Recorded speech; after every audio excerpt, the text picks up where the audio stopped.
Season 2 of Written in Stone is generously supported by RAB, one of climbing's most historic brands. Founded in 1981 by climbers, for climbers, RAB are on a journey to reduce the impact of their business, expand access to the outdoors, and preserve our mountain playgrounds for future generations. RAB, the mountains are our meeting place.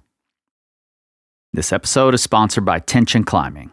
And I make my living as a climbing coach, and the board I recommend more than any other is the Tension Board 2. As an early adopter of systemized spray walls, it's what I always imagined boards had the potential to be. You can learn more about the TB2 at their in-depth article on what it is, how it came to be, and how to use it the way they intended, with progression in mind. The link is in the show notes.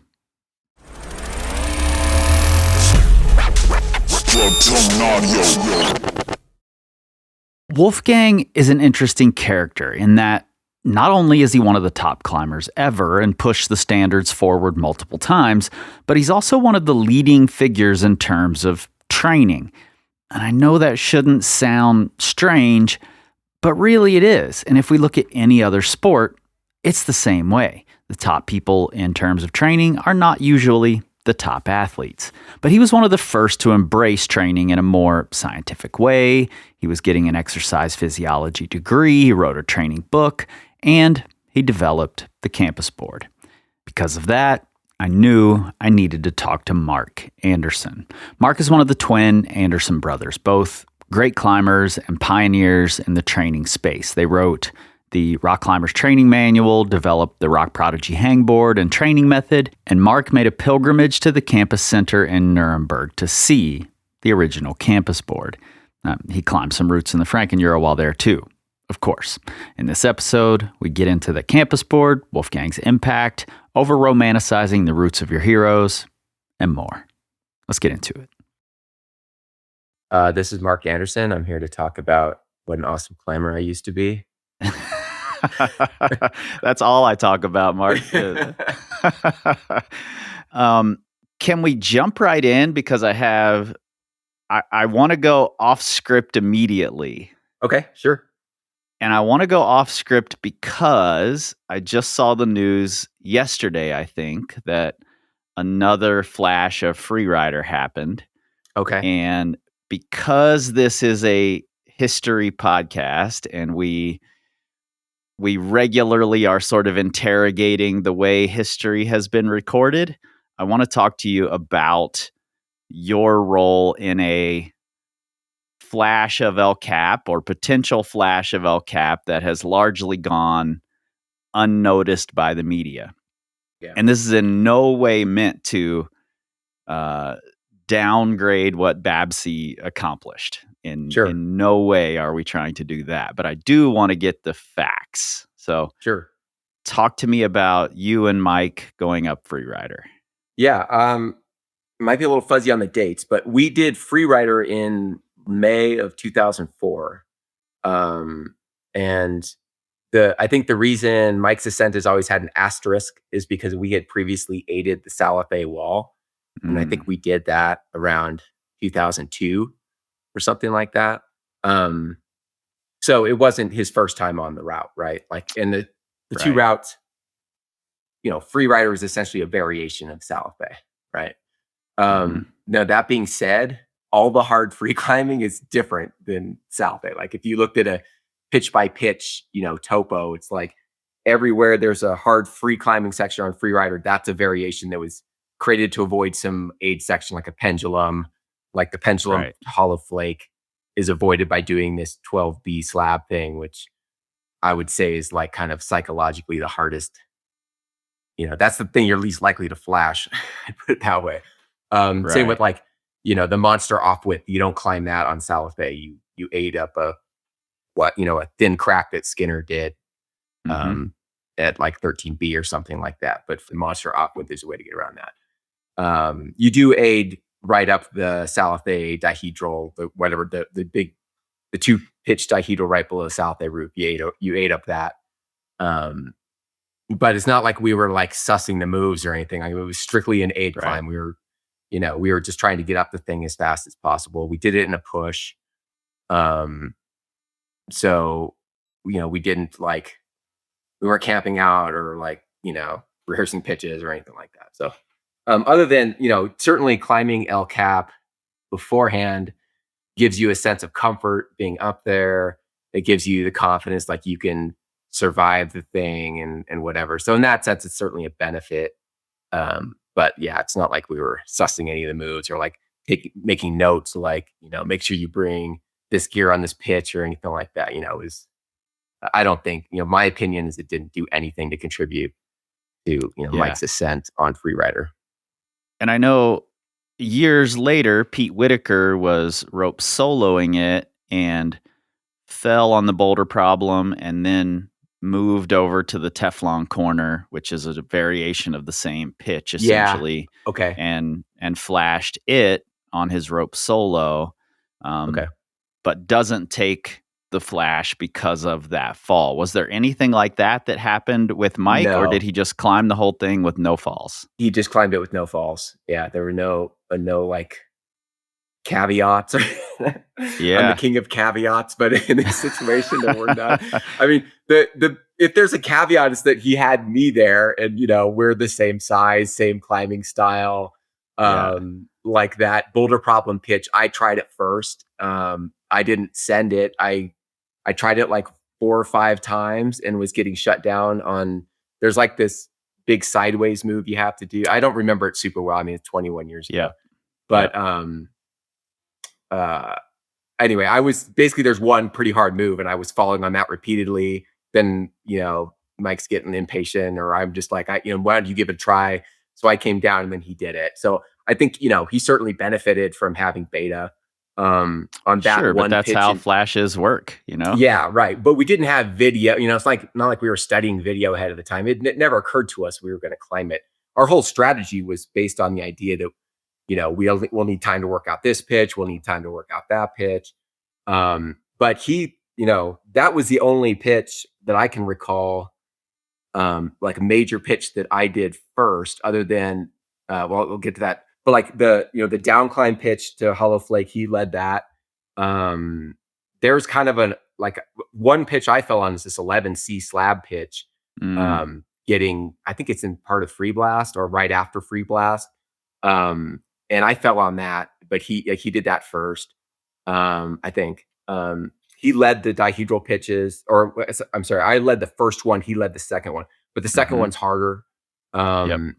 I led the traverse from you do this big leftward traverse to avoid the Salafay roof and like the Salafay head wall to get over to Excalibur, and I led that. Right. But that's it's literally a horizontal traverse. Like there's not really much advantage in leading it versus following it. Either way, you're taking big swings. So yeah, I don't know, in my opinion, he led all the harder pitches. And that was deliberate. He was a better granite climber than I was, a better trad climber than I was. I mean, still is. I mean, don't know why I'm talking in the past tense. But yeah, he's always been stronger on that stuff, more fearless. And well, we did a big breakdown of Freerider last season for the 90s and talking about Huber's ascent of it, and as well as Huber's ascent of the Salathay and his claim that he was actually the first to do the Salathay free, and the asterisk that sort of has to be put on that because he skipped the hard pitch by going the Monster Offwidth way. So I find it interesting that history has this. It's almost like we accept the history from who's the loudest. A lot of the time, because he was very loud about his ascent of the Salathay. Sure. And I think that asterisk is bigger than the asterisk of Mike flashing Freerider. But that's largely been forgotten because you two haven't been really loud about it. So yeah, that's interesting. I mean, I I have a lot of respect for Alex Huber. I think he, for sure, what Skinner. I've always been a big fan of Todd Skinner, and my older brother briefly dated his niece or something like that. So I have a poster that he signed personally for her that's been on my wall for 30 years, maybe longer. I mean, we got that in high school. But I can see, but his ascent, his ascent was such an outlier that it didn't really move the climbing community. You know what I mean? Whereas what Right. Huber did really moved the community, because it was like, oh, if this guy who's not didn't grow up climbing trad, he's just a strong sport climber. If he can come over here and do this, it inspired guys like UG. Yeah. And he was on the cover of the magazine with that For famous sure. shot and the famous article, Power to Waste. Totally. For whatever reason, the media and everyone, the locals, embraced his ascent while they shunned what Paul and Todd had done. Yeah. So he had huge impact on the big wall free climbing movement. But there's some weird things. There's a book, climbing history book came out, I think I don't have it, but Mike showed it to me. And there's this section, Paul Piana writes this like introduction to a chapter. And he says that after Alex's ascent, he tried to get Paul and Todd to like admit that their ascent was invalid and that Alex should get. It's just like, that's crazy to me. Like, how very German. And like, I just feel like that would never happen here. Instead, it would be more passive aggressive. Like it's so direct, right? Like, instead we just sort of like, we chip away at other people's accomplishments subtly. We don't do it so directly. Yeah, totally. Yeah, the whole thing is fascinating to me, and I definitely went at Alex Huber a little bit last season for his role in the whole Fred Ruling debacle. But then I sort of had to accept his big accomplishment with Freerider and pushing big wall free climbing forward the way that he did, even though I didn't like the way he approached the Salathe and that whole situation, Yeah. So yeah, it's maybe a little too obsessed with credit or just trying to like have the credit in a way that's easily quantifiable and easily, broadcast. And if it's like, I did this, except that, and there's this, and this other guy did it, but it wasn't as good. Like if you want to be able to boil down your accomplishment into one short sentence. And if you have to start explaining all the time, it just kind of takes away the oomph or the impact of what you did. So I can kind of see like if he's trying to please sponsors, he wants a soundbite, he wants something that is going to appear in a one-page, magazine ad that's like first to do whatever. I can see why it matters to him. But I think there's a great video of him in one of the early '90s climbing videos after he did La Rambla, and he talks about like why he hates chipping. And you could just I get the real vibe from that he's just, he has really strong moral or like ethical values or principles about climbing, and he feels very strongly. And, I don't think he's a bad guy. I just think he's very black and white, or he wants things to be black and white. Yeah, I think and he also sort of I don't want to totally derail us here, but he also has his version of what the ethics should and shouldn't be, and he draws the line there. Like, I don't know if you've heard it. There's a great interview with Leo Holding on the Jam Crack podcast with Niall Grimes. And Leo talks about going up Freerider pretty much immediately after it got done.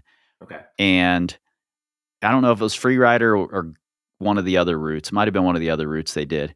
But there were giant tick marks everywhere and like gear tick marks, and so there were all this, like, it looked like a sport route, and Leo Holding was very critical of that. So that's fascinating, because there's another, I forgot about this, but so a very famous climber who was dating another very famous climber in the Yosemite scene did Freerider right around the same time we did, and there were like 2-foot long tick marks, huge arrows drawn on the wall telling you where to go left here to avoid this and that. And that definitely helped our ascent. We weren't expecting that. Sure. And we get up there and there's like every handhold, every foothold is ticked. And and there was like water bottles stashed all over, like big, 2-liter jugs of water, many of them like stashed all over the place in key spots. And so it's like, oh, that's interesting. Cause like we approach this, we're outsiders, and we read all this history about how the, Yosemite is this bastion for ethical climbing, and just, and we get there like, oh, okay, I guess the sport climbing revolution has come to Yosemite finally. And it's cool for, if you're the right person and you have the right, you're in the scene and you're accepted, you can kind of get away with whatever you want and everyone looks the other way. But if you're not, then people are just going to talk shit about everything you do and whatever. Yeah, exactly. That's kind of climbing's always been like that. for sure. It's very clicky in a lot of ways. Yeah. Okay, well, I just wanted to make sure we gave some light to Mike's ascent there, since that's a big topic these days, and I know that's always been a little corner of the internet that some people know about and others don't. So I just wanted to shine some light on it. I really appreciate it because I've always kind of felt like Mike should have gotten a little bit more credit. And I think at the time, like we were both so like, did that really happen? Like it wasn't, we weren't planning on it. It's not like we definitely spent a lot of time preparing to do the route, but not thinking that he would do it without falls. We were just like, we want this to go, as quick as possible, effortlessly as possible. Yeah. And at that time we were climbing just a lot of stuff. So we like quickly moved on to the next thing. And it's been awesome the last, 6 months or so. He's gotten a lot of attention that I think he should have gotten back then, but he's getting it now. And it's cool to see that, sometimes the distance provides a little bit better perspective. And I think at the time, probably a lot of people thought like, well, this will be one-upped, maybe that same season, or if not the next year. So it wasn't seen, it was like, okay, this is a nice step in the right direction. I think if people had known it'd be another 20 years or whatever until that was bettered, it would have gotten more attention at the time. Yeah, absolutely. Well, let's jump into Wolfgang here. And first off, I want to say thanks for being generous enough not to mention that the title of the email I initially sent you was actually Wolfgang with an R. I didn't even realize I spelled it that way until I went back in to send you some of these questions. The spell check doesn't have Wolfgang in it. Yes. So I swear I actually know how to spell his name. All right, cool. I don't know if I know how to pronounce his name correctly, because no matter how I do it, I get pushback from German climbers, but okay, I'm doing my best. All right, yeah. I took 4 years of German, and I don't think I know how to pronounce any of this stuff right. Which is a funny story. One of your questions about the campus center, so maybe I'm jumping the gun. But I had spent I had this German phrase book, and I had written out how to say I'm from America, I want to see the campus board in German, and I had it all prepared. I'd been practicing it. And I came in there and I just stood there and I just froze and just panicked, and I was just like, "Sprechen Sie English?" And they're like, "Yes." And I asked them, yeah. So all that preparation was out the window. So I love that. I love that going into the campus center was such a big event for you that you froze and couldn't totally say these lines you had rehearsed to say to the people. Totally. If that day had been at the end of the trip, maybe I would have gone. Yeah, I would have been able to have the confidence to speak the German. But I just felt like I was like, this isn't going to work. Was that your first trip there when you went to see the campus center? Yeah, it was my first trip. I've only been to Germany the one time. And I think it was my third trip to Europe. And at that time, we kind of got into this mode where we were going almost every year. But at that time, it was still pretty, it was a big deal to go to Europe for me. Yeah. Yeah. And if I'm correct, you got off the plane and went straight to the campus center. That's right. Correct? Yeah. And I mean, it's not like that was my number one priority or anything. We flew into Nuremberg. It was convenient, where we weren't really planning to be in Nuremberg much, although it's pretty close to, the Frankenjura. But it was just it was on the way. It made sense to do it then. And it was a priority for sure. It wasn't just oh, I've got some extra time. I mean, I looked it up ahead of time and had researched. I was curious, is it still there? And I found a web page that was dedicated to the campus board on their website. So I had a good sense that it was still there. So yeah, but I'm definitely, I'm obviously a hardcore training nerd, and I obsessed over things okay, Ben Moon could do a 159. Well, what does that mean to me? Right. If I don't know what the spacing of the rungs is, then that doesn't mean anything to me if I'm trying to do the same thing. So I was, just dying to find out well, how deep are the rungs? How in cut are they? Are they easier to grab onto than a standard Metolius rung or whatever? So I was just curious about all these things, how does that feat stack up, or what, I believe Wolfgang did 158 on monos or something like that. So it's Yeah, like, something okay, well, insane. like how deep are these monos, and what's the texture and what's the angle and all these things. So all these things factor into how difficult that is and what it would be like to repeat that. So yeah, I wanted to know all those things if I could get that information. Did they think you were an absolute crazy person? What surprised me is they were like, oh yeah, they were like, oh yeah, this happens all this. It wasn't that weird. I mean, I don't think it was a daily occurrence, but I certainly wasn't the first person who had been there Yeah. and wanted to see it. What was different is I brought a tape measure and like an inclinometer. And Yeah. that, like, when he took me up there, he was just kind of gave me the tour. Like, it was sort of like, yes, he told me what he knew about it. And it was clear he had taken people up there to see it before. But then I got out like these measuring devices and was like measuring the distance between the rungs and taking pictures of the rungs and all this stuff. And that was definitely next level. Yeah. What were your impressions of it? I'd It's love very to just dig into the campus board a little bit while we're here, because it's such an Sure. important part of this Wall Street story. Yeah. Let's dig Yeah. into it a little. One thing that's just kind of crazy about it to me is it's like a totally normal fitness center. It's like it wasn't a climbing gym at all. It was just Right. like, a curves fit or something like that. There would be like, the day I went, there was basically no one there, but you could imagine there would be like people riding exercise bikes, guys doing bench press. And it wasn't like some kind of dingy training dungeon or something. It wasn't like an old school, like Gold's Gym where there's just like chalk dust in the air. It was like a very clean, kind of nice sort of gym that you would expect like housewives to be Yeah. using during the day. And you could just imagine them in their 80s Totally. leotards and headbands and wristbands. Exactly. And their leg warmers and whatever, Exactly. doing, jazzercise in one part of the gym, and the other part, like Wolfgang Güllich and Jerry Moffat are have their shirts off and they're doing one-arm pull-ups on these wooden rungs. So, yeah, it's crazy. So that was really strange. I don't know why they didn't just build it in their garage or something like that. It seemed like kind of odd. But I think at that time they were really into this, like trying to take climbing more seriously as like, so to their mind, the proper place to train for sport is in a proper gym where there's Right. weights and all these things like that. So I think they kind of took that approach, and it kind of before the days of like artificial climbing walls, right? So And Wolfgang was going to school for sports physiology, I sports think. physiology, something like that. Yeah. Yeah, but this isn't like part of a college campus. It's confusing because the name campus center. Right. applies I'm to just English saying speakers. that's sort of probably part of why he had tied it into a regular Sure. gym. Yeah, absolutely. Yeah, kind of his mentality at the time.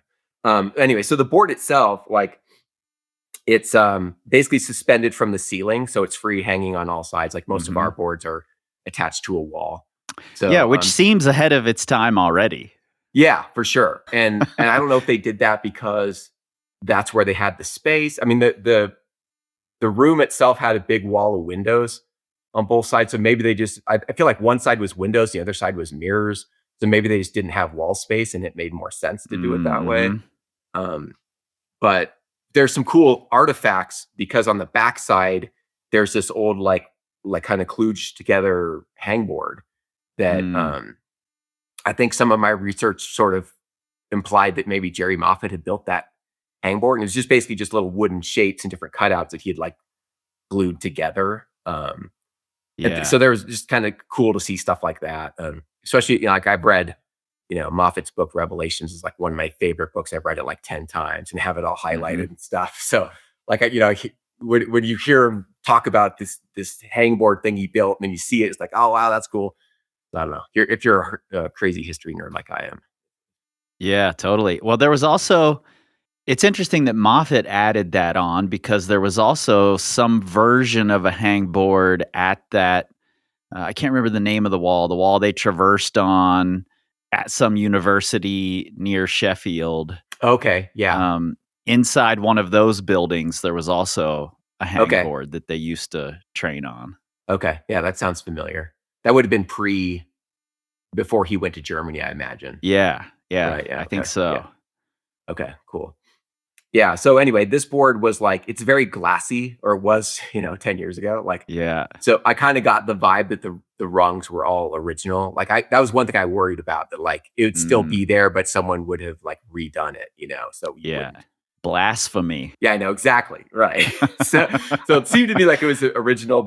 You can see photos around or video of them training on that board, and it seemed to match up with uh, what I saw in 2014. And they're also, so some of the rungs, they had like carved out 2-finger pockets, Mm, and that all looked like it was original. Like, so if someone did that today, they would use a tool, like right, they'd right. use like a drill press or a router or something. Like this is like carved out. So yeah, it all seemed like the real deal, the original stuff. Very cool. Like Yeah. finely polished campus Yes, board. totally. It wouldn't be fun to train on at this point, but yeah, cool to see. Yeah, that's really cool. What about the measurements of the thing? Because I know Uh-huh. that's a big point of contention in the campus board world. Like, not Yeah. only what are the best measurements, but what are the original measurements and the schoolroom board measurements and all of this. Yeah. So I'm going off memory here. If you Google this, you can find, I wrote a blog post about this board, and I put in all the exact measurements, the angle and everything. My I'll recollection. link to that in the show notes Okay. also. Okay. So my recollection was their spacing was closer to like 20 centimeters. Whereas like the schoolroom board, the official, kind of the official like Ben Moon, or what I call moon spacing, is 22 centimeters. So I Mm, think their spacing was a little bit shorter. It might have been somewhere around 20 to 21 centimeters, I think. And then I don't recall the angle. I think their angle was not exactly the same. I think 15 degrees is kind of like the most common kind of accepted angle. And theirs was a little bit, the original board is a little bit different than that. So yeah. not For some reason, exactly. I have 12 and a half or Okay, 12 in my that's what I head. was thinking too. That was the number I was Yeah. thinking as well. So, which it's interesting. I've tried different angles, and if the angle is steeper, it's harder to latch, but the vertical distance is shorter, right? So, Right. um, yeah, depending on how positive or frictiony your rungs are, you might be better off with the steeper board, like, or better off meaning the moves will be easier on a steeper board, Hmm. so on. So, I don't like a very vertical board, because I just think it makes like you're kind of kicking it, like there's Yeah. interference issues. Um, and it's probably, I think it's harder, I guess I would say. I like 15 Yeah. degrees. I agree. Mine is 15.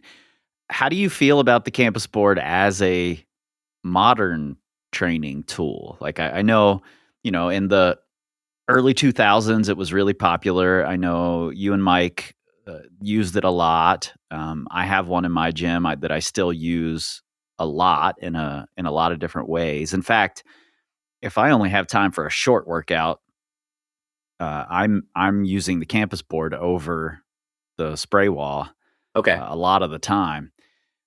But I know that in recent times it has gotten sort of lambasted by a lot of people for several reasons. So I'm curious about your thoughts on it today. Yeah. So I guess the if the proof is in the pudding, I don't really use a campus board much anymore. But there's a lot of reasons for that. Like, I don't really climb much anymore either. So it's all kind of related to that, like, um, what's limiting me in my climbing at this point is nothing physical. It's all logistics, Right. motivation. Like, do I have the time? Totally. If I have the time, if I'm at the crag, do I even have, is there a route there that inspires me, that I care about? If there is, will I have the opportunity to get on it, or will I be spending my day putting across for other people?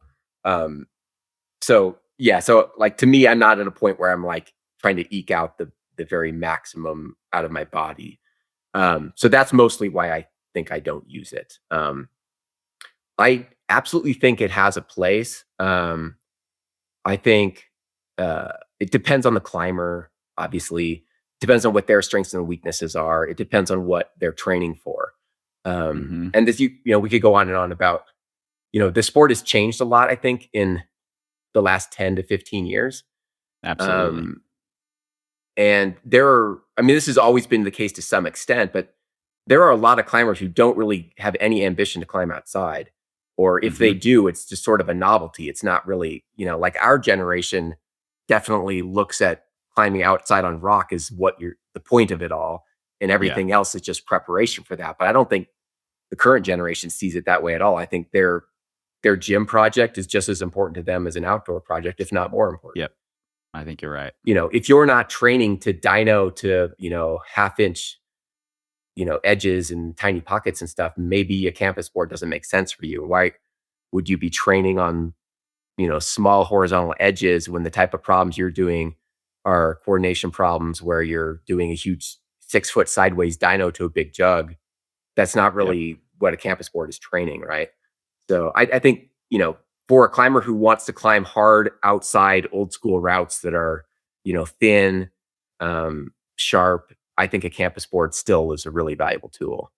Um, Yeah, I agree completely, and I've added foot rungs to mine, and I very often, the majority of my workouts on the campus board are doing giant moves on small edges and keeping yeah. my feet on, Okay. um, and I'm climbing at sinks and wild iris most of the time, Sure. so that's the style that I need. Right. So I think you're totally right. I think it's a what are you training for? Um, the pushback I've heard from a lot of people is that we're not really moving fast enough to be training power. But for me, it adds everything together. And when I'm talking about power as a climber, I'm talking about the whole thing, the timing, Yeah. the explosiveness, the contact strength and latching the hold, the commitment to latching the hold, not just Yeah. what's happening in the fingers and forearms. Right. And for me, the campus board does a lot of that. So I think Totally. I think Wolfgang was really on to something valuable. For sure. Yeah. Yeah, I think I laughed when you said, "Is it really training power?" It's sort of that's like a semantical debate that's been going on for Exactly. 20 years. It's I like, well, know. power is technically, well, who cares what it technically is? The question is, does doing this activity make you better at doing it outside? Exactly. And I think absolutely the answer is yes. So why does it matter if we're calling it the wrong thing or if it's not Yeah. technically plyometric or whatever? Like, who cares? Yeah. I'm 100% with you there. I'm way over all that. But it makes me laugh. It makes me laugh that people are still having this debate. It still hasn't been resolved. It is still being had. It will be had until the end of time, I suspect. That's great. Let's get back to the Frankenjura. How much did Wolfgang play a role into you making that trip to begin with? I mean, it was a huge part of it. I mean, well, so my sister, her husband is in the army, and they were stationed in Germany. So that was the only part of it that was not Wolfgang. It's the fact that like we had family in Germany, so it was like, I mean, I knew I was going to go there eventually, and I was going to have to go, follow in his footsteps and see what he climbed. Mhm. And it was just like, okay, now is the time because there's a house there we can stay in. Sure, she has 3 kids that are around the same age as my kids, so it was just perfect. So, but yeah, everything else it was completely about going to see, the routes that he did, try the routes that he did, climb as many of them as I could, and probably not just him to a lesser extent, Kurt Albert. I mean, he was definitely a Sure. huge factor in the development of sport climbing, but 99% Wolfgang. Yeah, I also think it's cool that like now there's an Alex Magos that another generation will be going there, to hopefully because Magos has embraced the history, they'll be there to see Kurt Albert's roots and Wolfgang's roots and Alex Magos's roots and what he's climbed on. So Yeah, that's awesome. I think that's really cool. You tried Wall Street, right? Yeah. Tell me about it. It was hard. um, I have a regret from that trip, and like, uh, my strategy was like, I'll be as strong as I'll ever be the moment I arrive in Germany, and then my power will just be fading the whole time I'm there. So my strategy was to go like straight to that route, and I think in retrospect that was a big mistake. Mm, And like I said, that was pretty early on in my kind of career of going to Europe. And I've since completely evolved my strategy to where now I'm climbing the best at the end of my trips. Yeah, And I think in those days I was just going nuts when I'd first arrive and like burning myself out and just getting worse and worse as the trip would go on. totally. So I think probably in retrospect I should have tried it later in the trip. But anyway, it is what it is. The thing is, it's a very cool wall. It's beautiful. It's absolutely a power route though. It's like, 3 moves that are just like really fucking hard. Um, Very shallow. I mean, we think of you think of the Frankenjura, you think of pockets. It's more like dishes, It's like they're not Mm, really this particular route. The area is quite varied and there's all kinds of different climbs. And there's, there's pockets that would like swallow your whole fist. But on this particular route, it's just very thin dishes and they're pretty like sharp lips and mm, polished. So it's kind of like climbing at Wild Iris, but you get these pockets that are like both polished and slick and sharp as hell at the same time. It's yeah, like yep. I think I was definitely not like you can train all you want on plastic but you like kind of that skin toughness, like you Yep, kind of need to do that on rock to some yeah. extent, right? The skin But and mental toughness of yeah, grabbing right. those Just like the pockets the is pain real. tolerance on, cranking on, crimping on the lip of like a, quarter pad, 2-finger pocket or something like that. There's a certain Yeah. like I can't tell you how often I go, if this pocket were just a little more comfortable, I could absolutely do this move, but I totally can't will myself to put my right. weight on it. Totally You for sure. know? Um, yeah. So I mean, my overall impression of it was like, okay, like I could see doing this if I had a lot of time, Mhm. like if I lived here, like I could see spending a season just kind of getting used to this holds and then coming back another season and like starting to do the moves, putting it together. It's literally marvelous, like his ability to reach between pockets. Like he was locking things off so low. And I don't think Mm, my impression he wasn't very tall. I think right. I'm 5'7". I think he might have been shorter than me, or maybe right around my height. But yeah, if you just look, I mean, there's all kinds of pictures of him climbing on these things, and you can see how low he's pulling these pockets. And you get the impression from the picture, like, oh, that must be like 2-pad deep, like sinker. And it's like, Right. no, that's a fucking like quarter pad dish he's cranking on there. And just like, how is he doing that? It's crazy. And he's a thick guy. He looks like, he's not like some stick insect up there. Right. Yeah. So it's like, it's very impressive. So I was Yeah. basically in awe of like, wow, this dude was like everything you think he was for sure. Mm, that's really cool. Last season, talking about the '90s, I had Mike Call on to, Okay. talk about, like, filming the '90s and Awesome. what Yeah, I that love was his like, movies. I and was a huge fan of like Boone Speed and Dale Goddard and those guys. totally, absolutely, and he said something I thought was really interesting. He called the roots of that era or, any of the past monuments to Mm, climbing history, and okay. one of the really interesting things is that we get to climb on those old routes, and that can Yeah, sort of inform our thoughts about those climbers and that for sure. time. And we don't get to go play on the field, or shoot at the hoop that Michael Jordan Sure. won game 6 on. Yeah, We don't get to do that. But sure. in climbing, we can touch those same holds, pull on the same routes, same Yeah, boulders, and put ourselves in those same situations as our heroes. And yeah, it's really cool that you go up there and it further, like, amplifies the totally. Yeah, I mean, wouldn't it be a bummer if you went up there and it was easy and you're like, oh, this is all hype? exactly. There's like this saying, like, never meet your heroes. And I've had some of those experiences where I've met people and Yeah, been disappointed, and like, same. and I think, it's funny. I've been meditating kind of on Wolfgang's impact since you first emailed me. And I think in some ways, he passed away at such a young, tragic age. It makes his Yeah, legend grow, right? Like we didn't see yep, him get old. We didn't see him. I feel like as a student of the history of sport climbing, every great sport climber came up against a route that eventually they couldn't do, mhm, and it ruins them, like they spend 10 years on it, they don't do it, and it makes them cynical. Right. it makes them resentful or whatever. Or it just like it kills their spirit. And Mhm. we never saw that with him, and it probably would have happened eventually. He would have found something that was more than he bit off more than he can chew. And we just, the kind of the timing and it's set. And if you wanted to build a legend, like the timing of his passing was perfect. Yeah. Right. Yeah. Well, anyway, that was sort of sidetrack. I want to kind of go back to what you said about the monument thing. Yeah, it's amazing that we can do that. There are a couple, I guess I have some thoughts on it. Like, part of me thinks like, should I have done that? Like, did I have business being on that route?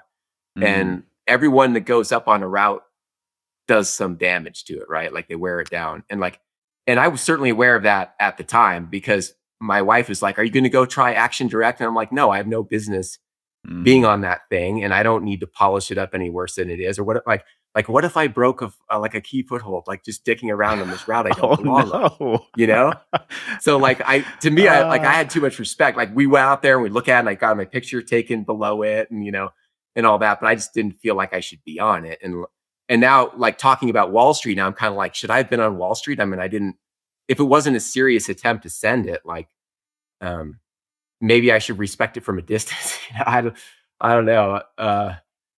There's like, have you ever seen a sequoia tree like in Yosemite or whatever? Like those trees have been seriously damaged by just people walking around them, and it's not one person walking around them isn't going to do anything, but 100,000 people a year walking around it, or it starts to destabilize the roots. So they've started to build the fences further and further back, so we're not, trying to impact those things. So it can give us something to think about. I think it's awesome, an awesome aspect of climbing that you can do that. But at the same time, we should be respectful and not just be going, I shouldn't just go jump on Action Direct just because there isn't a fence around it. Like I should have some, some respect for it. Along those same lines, I would say, especially if you're a person who's just going to like stick clip your way up, feel the moves, but you're wearing your approach shoes. Yeah, like your muddy approach shoes. Yeah, definitely don't do that. Let's just put that out there right away. Yeah. But then there's also the side of it that's like, while these are monuments, they're also impermanent in a lot of ways. For sure. They're subject to change. So yeah, that could happen at any moment. That could happen while Magos is running his 45th lap on Action Direct or whatever. Yeah, for sure. Yeah, and I think that's something to note as well. Like as a historian, you need to keep that perspective of like, okay, this is as close as I can get to knowing what it was like in 1986, but it's not what it was in 1986. Like certainly it's changed. It, generally I think routes get harder over time, but it may depend on the rock type. Like that's been my experience at Smith Rock. Is there's one route in particular there called Heinous Cling that I've done. The first time I did it was, the first time I sent it was like 1999-ish or something like that. But I was getting on it as early as like 1995 or so. So for 30 years, I've been climbing the same route. It's definitely gotten harder. There's no question. Like the holds are getting smaller and smaller all the time. They're getting more and more rounded, less positive. But that's a very soft type of rock, and it's a route that gets a ton of traffic, like nonstop every day. So, so in that experience, the route's gotten harder. I think that's generally the trend. But you could have a really sharp route where a little bit of polish helps, maybe not as painful. Totally. Well, along the same lines of like being afraid of changing the monument, I went up Punks in the Gym when I was in Arapalis. Oh, cool. Years ago, and we were only there for one day, so I knew I didn't have time to like put in the effort that would need to happen for me to do that route. Yeah, but I really wanted to go check up it out. Yeah. But there's the bird bath on that thing that has broken several times and been epoxied back on in various ways. And as much as I wanted to like do the famous move to the bird bath and then do the stand-up move, or you're standing on the bird bath, I was like, you're like afraid of breaking it. I can't in good conscience do that while just going up and feeling this route out, because if I break that hold, I'm going to feel terrible. Totally. Yeah. Well, good for you for not doing that. Yeah, so I had to stick clip past it. Did you climb on other Wolfgang routes while you were there? Yeah, for sure. I mean, and the guidebook is just full of. He did a ton of routes there, and so I would just kind of be looking at like, what else is there to do. I wanted to visit a wide variety of crags, and so I would tend to look at like which crags have routes. They're Wolfgang routes, or I was also interested in Jerry Moffat routes too because he did a fair Sure. amount of stuff, and Kurt Albert as well. So I would just kind of mostly go off of like there's three. The book uses a 3-star system, so when I say 3 stars, it's like the most. Yeah. But so I'd be looking for like, where's there a 3-star route that's like by somebody I'm interested in, Can we theorize for a minute? There's a lot of theorizing to do here, actually, because this Wall Street episode will come at a time in the 80s when Jerry was out of commission. Yeah. And then, of course, there's Wolfgang's early death. So what do you think happens? And this is all theorizing, this is rewriting history here. But what do you think happens if, number one, Jerry doesn't get injured the way that he does and have to take the time off that he does for his elbow? And then what happens if Wolfgang doesn't die that soon? Great questions. I'll take the Wolfgang one first. And my belief, and this is totally just my opinion, I have nothing to base this on. I don't think he would have done much more, honestly, because he had just gotten married. And from what I know about him is basically reading other people's, right? Like I've never met anyone who knew him directly.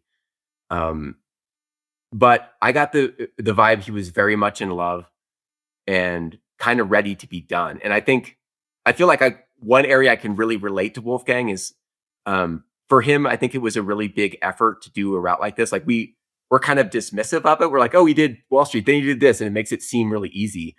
I don't think it was easy for him at all. I think for him, it was a huge mental buildup of, he had to kind of store up all this mental energy to find the motivation to do all this work, to do these things. And I think when he was done, he was very exhausted. And that's how I've always felt when I did a really hard project. And I think, in some ways, I look at my career and think like, why didn't you do more, dude? And it's like, because I know like when I had a big send, I was just burnt out, and it wasn't a physical thing. It was very hard. It was very hard to have a big send and then come back the next week and give a shit. It was like, how do I get up for something that's a letter grade easier than what I just did last week? And I don't have it. Like some people I admire, like Jonathan. He seems to be able to just go, go, go, go, go. And it doesn't tax him the way it taxes me. Like I have to really kind of get up for something. I think Wolfgang was like that. So I think Action Direct took a ton out of him mentally. Yeah. And maybe that's the feeling I get as well. Okay. Yeah. And maybe he would have taken a break for 3 years and then gotten back into it. But I also think you have to look at the timing globally. And he was kind of the end of an era. That ascent was kind of the end of an era. And like the next era was like Chris Sharma, and like the mid 90s was, he would have been competing with Chris Sharma and those other youngsters who grew up, doing mono-campus moves when they were 12 or whatever. Yeah. And he was already sort of having some, just his own internal struggles with the changing ethics, and part of him was still holding on to the yo-yo version of climbing, even though he was experimenting with hangdogging and all of that. So I sort of feel the same way you do, that he was on the, maybe at his peak.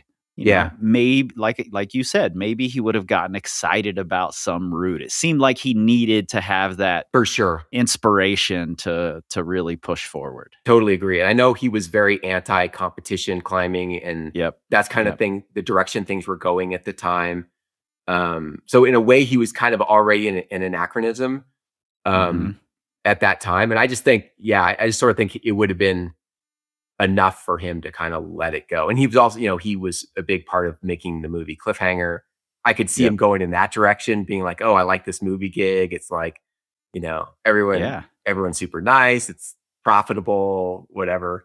Yeah. And he liked his relaxing, he liked for to sure. just chill and, sit at the cafe and drink coffee and, Yeah, totally. so. I don't think he was, he could drive himself when he needed to, but he wasn't like a naturally super driven necessarily. Like, I don't think he was addicted to it, I guess is what I would say. I think he'd be okay. He could live without it. Right. Yeah. What you said about having to really, pick yourself up again after a big ascent. Yeah. I think for a lot of people who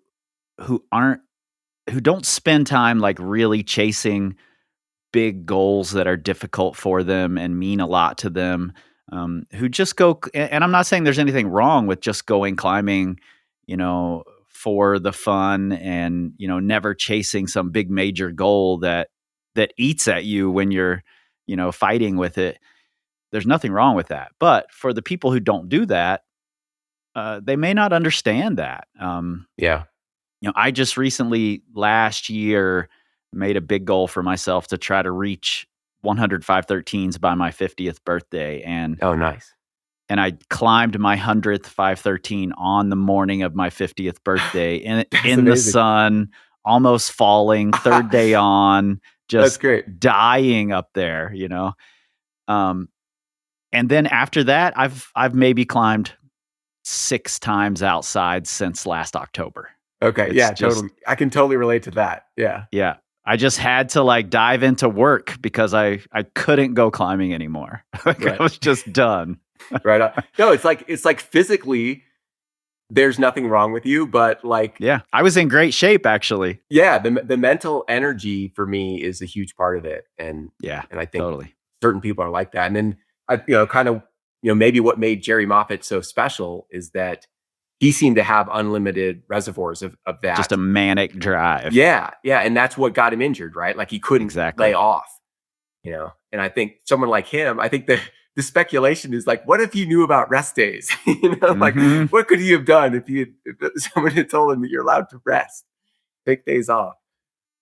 Yeah. And I think Jerry coming in and doing the face seems to have had an impact on Wolfgang and sort of for sure. drive him forward. It came shortly after Backer was there and did Chasing the Train. Yeah. And then Jerry comes in and does the face, and Wolfgang is sort of left with these guys are coming into my home area and doing the hardest things here. I need to step my game up. Yeah. I get some sense of that from his writing, and then I also have sort of added that into the story, whether it's true or not. Yeah, I sort of think in some ways Jerry and Wolfgang weren't really direct competitors, but I think they were great friends. They definitely inspired each other, but they were kind of doing different games, right? Like spending 10 or 12 days on a red point wasn't really Jerry's thing, right? Like Jerry wants to go to your area and flash your hardest routes. Exactly. Right. And Wolfgang wasn't interested in that, I don't think. He was pretty much strictly a red point climber. And he was more interested in like, what's the hardest thing that I can do? And Jerry didn't do that much until he like got into bouldering really, like later in his career. So that's what I mean by they weren't competing directly. I think they were competitive with each other and they were definitely trying to one up each other, but playing different games. Yeah, I agree. I would love to know if Wolfgang would have embraced the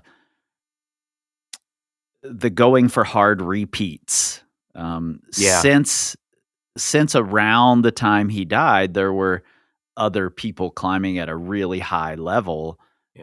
Jerry had done Liquid Amber, and Ben, of course, did Hubble. And I would love, and he did make some allusions to the idea that he wanted to go try Hubble. So I would love to have seen that happen, like him go chase these hard repeats as well that don't take as as big a mental toll as the first ascent of something. Yeah, that's interesting. I think I've read that too. I assume you read Ben's book. Have you read Ben Moon? Yeah. This fascinating the kind of the back and forth with like Ben trying action direct and it didn't go well. Hurt himself. Ben's whole book kind of asserts that Hubble was really the first 9A or whatever. I disagree with that, but I found it interesting. Well, I have an interesting episode with Buster Martin and Alex Magos, the only two people who've climbed both Hubble and Action Direct, talking to them about which is the first 9A. And of course, they disagree. Okay, based on their nationality. Yeah, exactly. So it's a really interesting conversation, the whole thing surrounding that. And I don't know if you've seen this. If you haven't, I'll send it to you. There's an old article that Ben wrote that then Ben was criticizing all of the people who were claiming to have climbed hard grades. Okay. And at the time, Ben was saying not only was Action Direct not 9A, but Hubble is definitely not 9A. The two of them are about equal, but neither of them are 9A. Oh, interesting. And then the editor of the magazine, it was On the Edge, I believe, got in touch with the people who Ben was criticizing and got their thoughts as well. So there's Gilbert Tribou's in there, Alex Huber's in there, Fred Nicole's in there. Wow.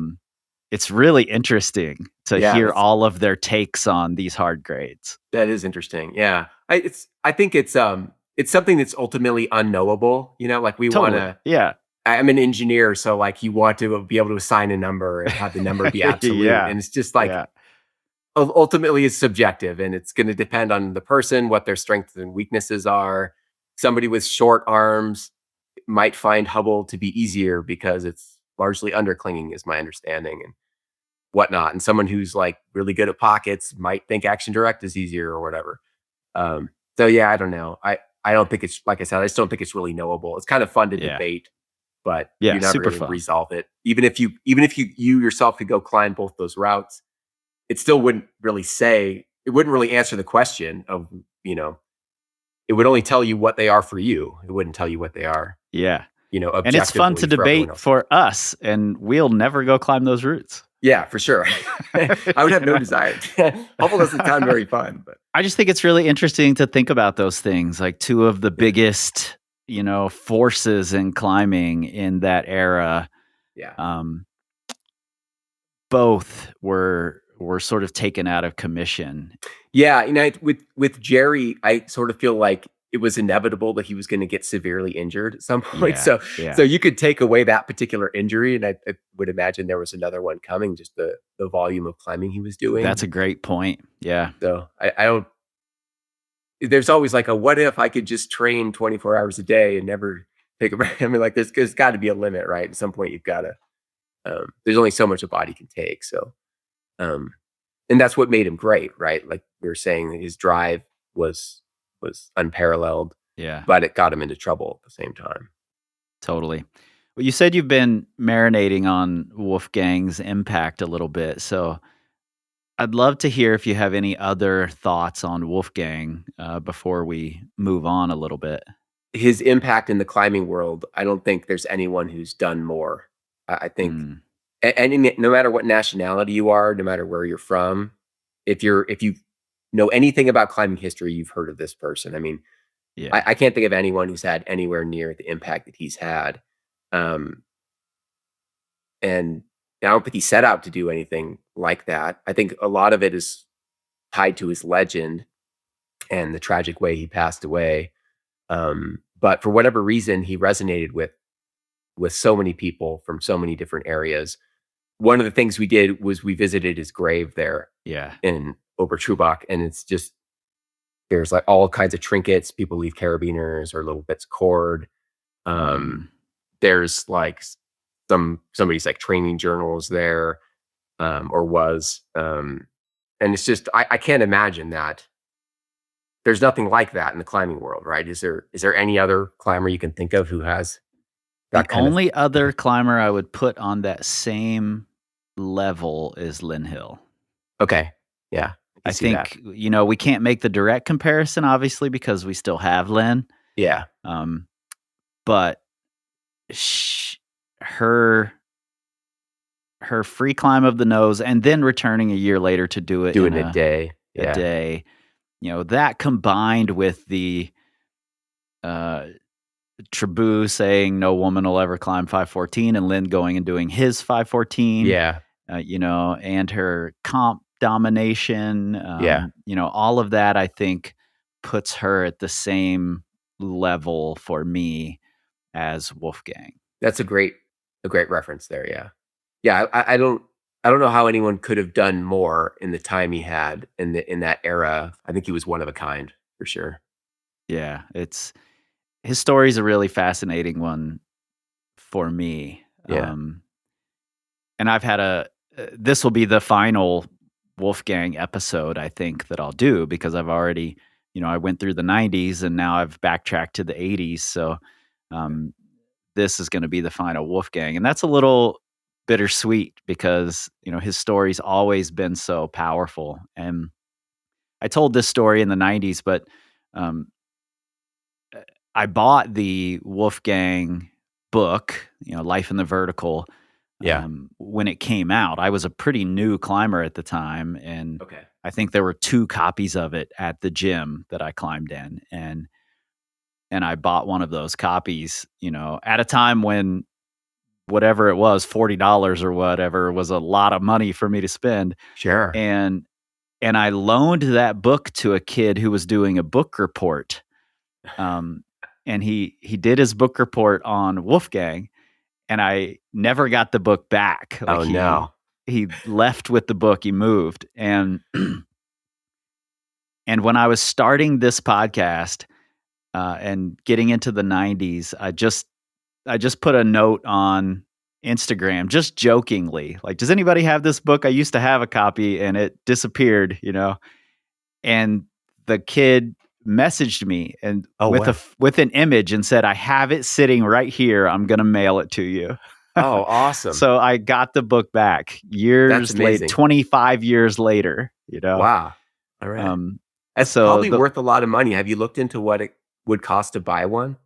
they are ridiculously expensive, hundreds and hundreds of dollars. Yeah. Yeah, I tried to buy a copy and it was like that. So what I ended up doing is I went to the American Mountaineering Center in Golden, and they have a Hmm. pretty extensive library, and they had a copy there. And I just went, they have a copy machine. It's like 10 cents a copy. And I Yep. just copied every page. And I have like this stack of papers, this like I binder love clipped it. together. That's my copy of A Life in the Vertical.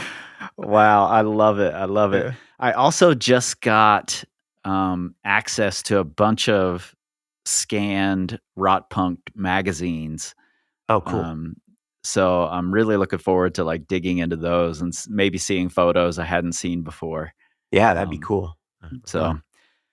but history is something that obviously is really important to you. Yeah. The way we've been talking about it here, and I know you've spent a lot of time at Smith, and you've brought up Smith, several times. So, how much does history play a part in your climbing choices, like in the peak of your climbing career as well as now? Um, it's always been a big part of my climbing, and probably because I'm from Oregon, Smith is like the first major place I climbed. And a major player in, Yeah, especially in this season, the 80s. And Alan Watts is a really good friend of the show. his book is full of history as well. The first Yeah. edition to Climber's Guide to Smith Rock. And so we would just, we were like 14-year-old boys who want to climb but have no access. And so we'd lay in bed reading the book and reading about all the history, reading about all these great climbers who'd come, to our backyard essentially to like push the sport forward. So history was always kind of at the forefront as I got into climbing. And then, we were into mountains, we were into trad. So, Yosemite was a big part of our development and those kinds of things. And that's all about, history's a huge part of all that. We were Yeah. really into like the book 50 Classic Climbs in North America, which is Mm. all, it's basically a history book. Mhm. So yeah, it was definitely a huge driving force pretty much until I got really into sport climbing and my sport climbing ability started taking off. And then, then it's still like if I can do a route that, matches with my goals and it's going to help me develop and it has a historical element, then that's definitely something I'm interested in. And um, Yeah, certainly you're somebody who's definitely leaned into the old style for a little sure. bit. And I think some of that's just being pragmatic. That's like that's what suits me. But I really started getting better. It's when I was doing my first 512s and working towards 13A, I was climbing like overhanging jugs in New Mexico at a place called Enchanted Tower, Hmm. and to a lesser extent El Rito, which is like cobblestone, overhanging cobblestone climbing. So like thin vertical stuff really wasn't my bag at that time. But I knew Smith was important to me. I wanted to like do those hard routes at Smith. I wanted to do Rude Boys. I wanted to do Darkness at Noon and, kind of some of those classic 13s. So I knew I was going to need to like grapple with that style at some point. So I kind of made the point to Yeah. go out there and just, you know, learn the style. And then then I fell in love with it essentially and figured like, okay, this really suits me and you know, I can be good at this. I didn't know you spent a lot of time at Enchanted Tower, in your early days. Yeah. How did the film 3 Weeks and a Day hit you when it I came love out? that 'Cause it film. has Yeah, it it's has one of my Child of favorites. Light in it, right? Of course, yeah, the whole point of it, for those who don't know, is they take a road trip they get this old like Winnebago, and they drive from Salt Lake down to New Mexico to try Child of Light, which was a newly established Timmy Fairfield, possibly 14A-ish, route. So they hit a bunch of spots along the way. It's really cool. Yeah. And you see like talking about, Frogtown and the VRG and stuff like that.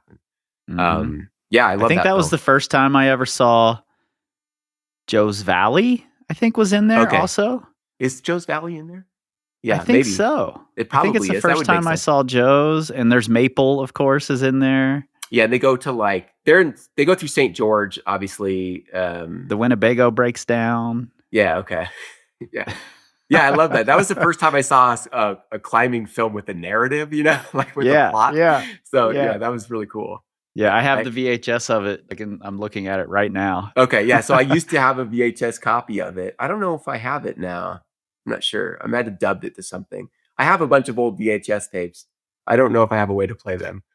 Yeah, But I actually have a text thread on my phone with uh, Dale Boone and Mike Call that we wow. were we were talking about having a like 3 weeks and a day reunion podcast episode. Oh, that'd be Um, awesome.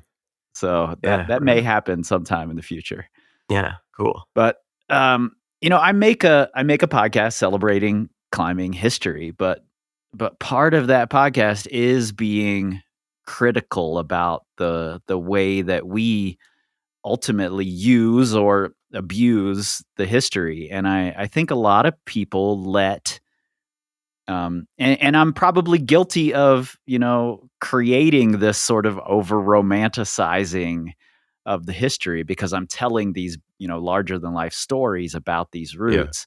Um, but I think that can be a problem. And you wrote an article that I thought was great quite a long time ago, I guess, talking about over romanticizing these things and letting that history hold us back. So, Mm. talk to me a little about that idea. Yeah, well, um, I wonder, I guess my initial reaction is like, do we? Like, do we over romanticize the history? Because I do, you do, our generation does to some extent, but I don't do Yeah. younger climbers today, I think their history is just different. they romanticize Chris Sharma and Exactly. Adamandra. Yeah. Okay. That's what I suspect anyway. Yeah, I mean, what I find shocking is I'll be at the crag and I'll be on a route that I think is pretty well known, and someone will be like, "What's that route?" And I'm just like, "Don't you have a guidebook?" Like, if it's not on their phone, like they don't know about it. Like, How dare you? so that is weird to me because the way I grew up in this sport, it was all about reading and like we would literally go to the library and check out books on climbing and read them because we couldn't go climbing. And now like there's so much access, you couldn't even get your hands on the climbing video. You couldn't Mhm. watch climbing. Your only option was to read a book about it. So um without being the old man yelling at clouds, I think I do sort of think like I wonder if this history is going to be remembered. Are people making books anymore? Are people reading books anymore? If I wrote a history book about climbing, would anyone read it? Yeah, I'm doing my best to make sure we remember it. So Yeah, it's great that you're using this format because I think one thing I'm sure of is that paper books is not the way to reach this generation.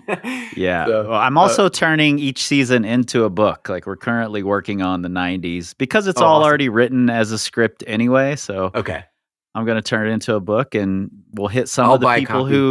who read, and we'll hit the people who listen. So, Okay, awesome. and we're going to move into YouTube as well, I think. So we're going to try Okay, to hit everybody. cool. That's awesome. You need to get on TikTok. You can tell the history in like 12-second sound bites. Yeah, uh, exactly. Yeah. So back to your question, I think, yeah, I think there's definitely for me, the history was probably impeding my progress because I'd be like, Yeah. oh, Scott Franklin did this. Like, I'm not Scott Franklin, so therefore I can't do this. Hmm. And it's weird to be at a point where like looking back and be like, well, that would be relatively easy for me now. And at the time, it was such this big thing, and I didn't this like mental block where I couldn't imagine myself being good enough to do that. Right. Um, so I think it was definitely an issue earlier on, and there's definitely a danger there to not make more of it than it really is. Yeah. But I do think the history is really valuable, and I don't think we overdo it. Really, I think, and this isn't unique to climbing. I mean, every sport. Mm. I follow a lot of different sports. I'm kind of into sports, I guess, and like the history of the NFL is really important. The history Yeah. of track and field is really important. Hmm. And that's what makes the sport interesting. I think just the if it's just chasing numbers and the numbers have no meaning, then why are we, there's like there's definitely the aspect of like you want to be in the outdoors and it's a great way to get exercise. But I think the history brings so much more into it and it makes it so much more meaningful if you can to Yeah. have heroes, to have people you admire, or even cautionary tales, and to be able to Hmm. relate to those people by doing the things that they did or climbing in the places they climbed. And you may not be able to climb to Bolt or not to be, but you can go there and you can look at it and you can climb the 12A right next to it and you can like lean over and look at the holds and stuff like that. And I think that allows us to connect to the past and the pioneers in a way that, like you said, most sports, you don't have that opportunity. Yeah, totally. And I think it only takes a time or two of like leaning into that discomfort, that fear of I'm not worthy Yeah. of getting on this route. You do that a time or two where you lean in, you get on the route and you do the route. And I think it starts to really open up some doors for you. Yeah. I definitely I spent a lot of time in Vitavu as a young trad climber, and the the Bob Scarpelli routes, the Todd Skinner routes, the Paul Piana routes they just stood there as like, you're not getting on that, Yeah. Right. Right. until eventually I did. And, I did some really quick ascents of some of what at the time were the hardest offwits in the country. Yeah. And and then I was like, oh, I should be getting on more of these Yeah. historical monuments. Yeah, for sure. So a time or two of doing it, and I think it opens up some really cool doors. And I really admire people like Jordan Cannon and Brittany Goris and Jonathan Segrist and these people who really lean into getting on these really hard historical things. It's really cool to watch. Yeah, for sure. I think it keeps the routes alive. I think the saddest thing would be if no one ever climbed them because they were like, "Oh, that's we're gonna put a rope around it, like a velvet rope around it, and put a Yeah, plaque at the bottom, and it's just gonna be covered in cobwebs." totally.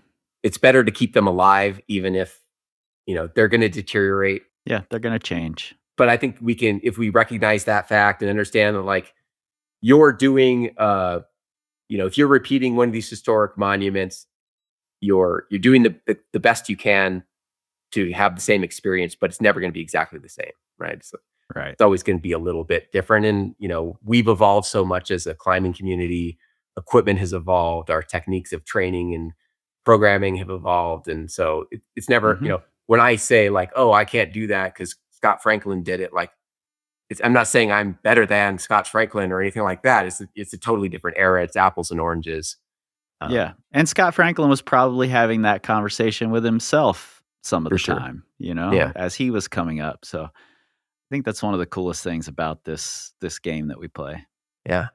Well, thank you so much for doing this. I've talked about Wolfgang so many times over the course of these 2 seasons, and I've talked to several people. I've talked to Megos. I've talked to Ben Kasi, who is maybe the biggest Wolfgang frother on the planet.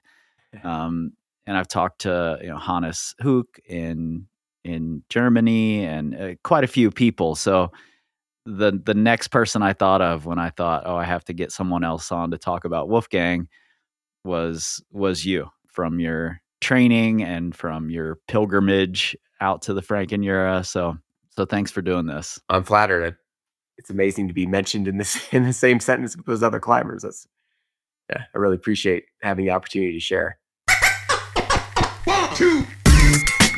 Written in Stone is produced by me, Chris Hampton, with help from Riley Rush for Plugtone Audio, a group of the best, most impactful podcasts in the outdoor industry.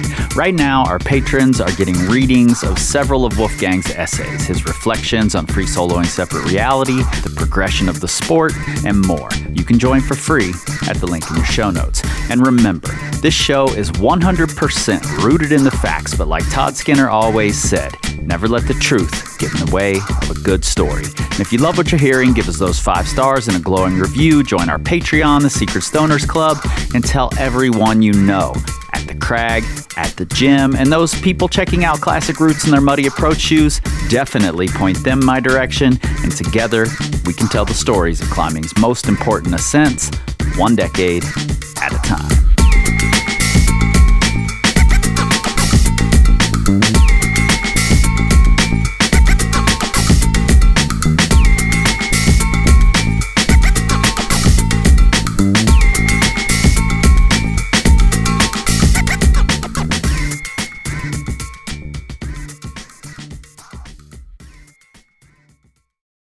Secret Stoners, you already know I'm recording this ahead of time because I'm out of town.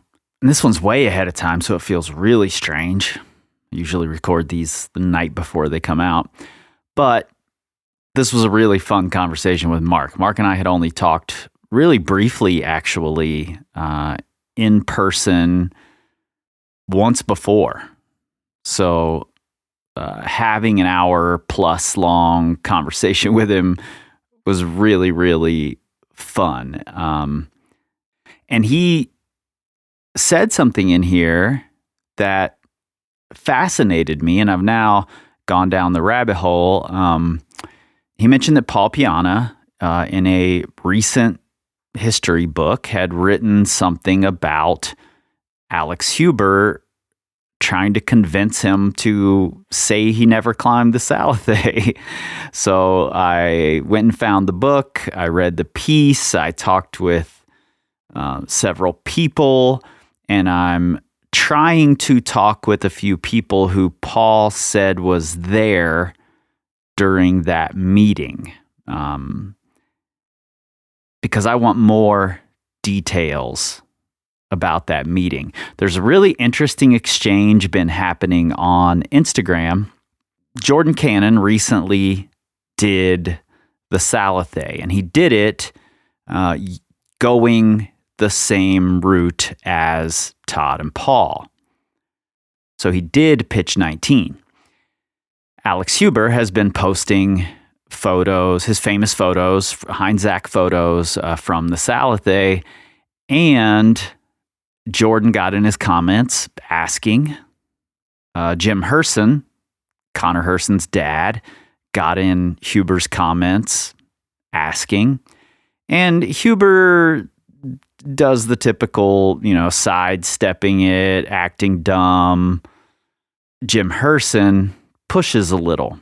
And Jim emailed me about it, and I sent him this thing about that Paul wrote, and I think it's no longer even debatable whether Huber knew or misunderstood.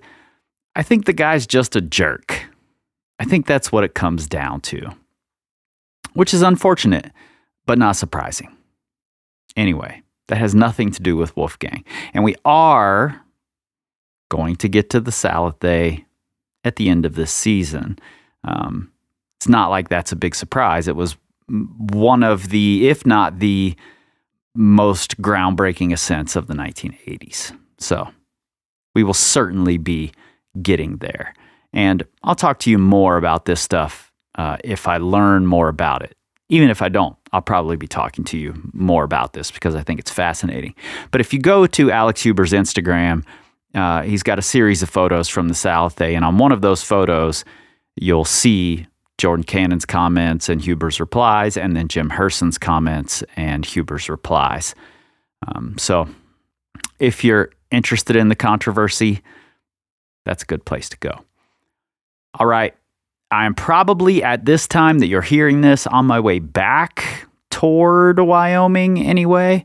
Ideally, I'll have researched and written the next episode, and I will have roughly 5 or 6 days to record, make the music, and get it out. And then I have the interview scheduled for a few days before it's scheduled to go out. So we are walking the line here, folks. We're barely going to be getting these next couple out. But then I think I'll be ahead again. But that's how this thing goes, you know? I do a lot of things. I make a lot of media. It's not all going to be done way ahead of time. However, I'm also not going to rush it. The story's not ready. The story's not ready. The interview's not ready. The interview's not ready. I'm totally comfortable saying I need a break week to finish up this episode. I've done it a few times this season already for various reasons. And the sponsors have stuck by those decisions. So thanks to Rab and Tension. All right, next week we are, assuming all goes well, telling the story of one of the biggest superstars of the 80s who had been out of commission, making his comeback in a really gigantic way. All right, I'll see you then.